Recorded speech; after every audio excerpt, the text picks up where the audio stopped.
Assalamualaikum warahmatullahi wabarakatuh. Perkenalkan, nama saya Mira Rasyada Maulidia dengan NIM 859939992. Dan pada kesempatan kali ini saya akan mengerjakan tugas praktikum IPA di SD pada KP3 modul 3, yaitu tentang sistem pencernaan pada tubuh manusia.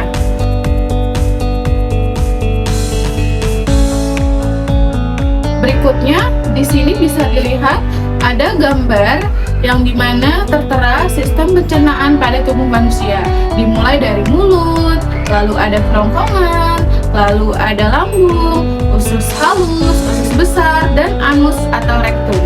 Ya, selamat menyaksikan. Apa sih itu sistem pencernaan? Ya, sistem pencernaan itu adalah kelompok organ yang digunakan untuk memecahkan makanan menjadi lebih kecil sehingga dapat diserap dan digunakan oleh tubuh manusia. Penjelasan untuk mulut, ya, mulut merupakan jalan awal pencernaan manusia. Di mulut itu terjadi pencernaan mekanik dan juga kimiawi. Ya, gigi dapat menghancurkan potongan-potongan makanan menjadi lebih kecil, yaitu biasa disebut mekanik, dan enzim pada air liur membantu makanan itu agar menjadi lebih halus lagi, yaitu kimiawi. Selanjutnya ada kerongkongan, ya, makanan yang ditelan dari mulut kemudian masuk lewat tenggorokan dan diteruskan ke kerongkongan. Ya, pada di dinding kerongkongan terjadi gerakan peristatik, yaitu gerakan yang meremas mendorong makanan menuju ke lambung. Pada lambung akan terjadi pencernaan kimiawi juga mekanik, yang dimana pencernaan mekanik di lambung terjadi saat makanan dihaluskan kembali oleh otot-otot lambung. Sementara itu, makanan akan mengalami pencernaan kimiawi, ya, karena dicerna oleh enzim dalam getah lambung.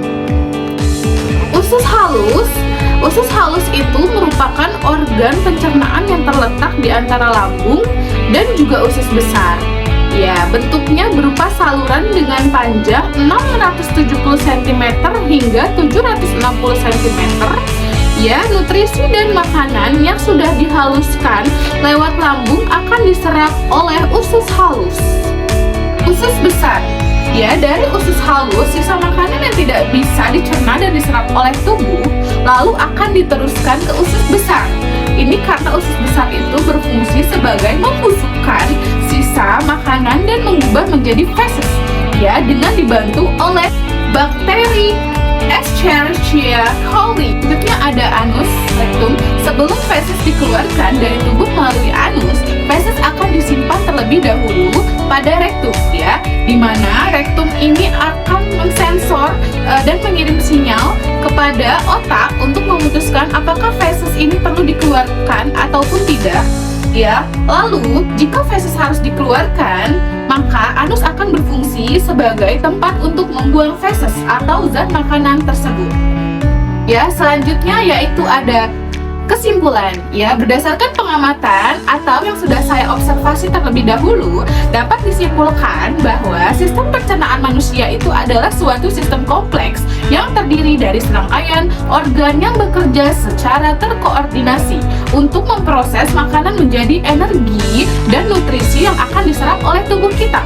Ya, proses akan dimulai dari mulut, lalu berlanjut lewat tenggorokan, kerongkongan, lalu akan diproses ke lambung, setelah itu ke usus halus, dan yang selanjutnya ke usus besar, dan yang terakhir akan diproses ke rektum hingga ke anus. Ya, dengan setiap organ yang mempunyai perannya masing-masing. Dan selanjutnya pencernaan mekanik dan kimiawi dibantu oleh enzim-enzim yang secara jelas terus akan sebagai pemecah makanan menjadi molekul yang sederhana untuk diserap oleh tubuh manusia. Sekian penjelasan yang bisa saya sampaikan. Mohon maaf bila ada kurangnya.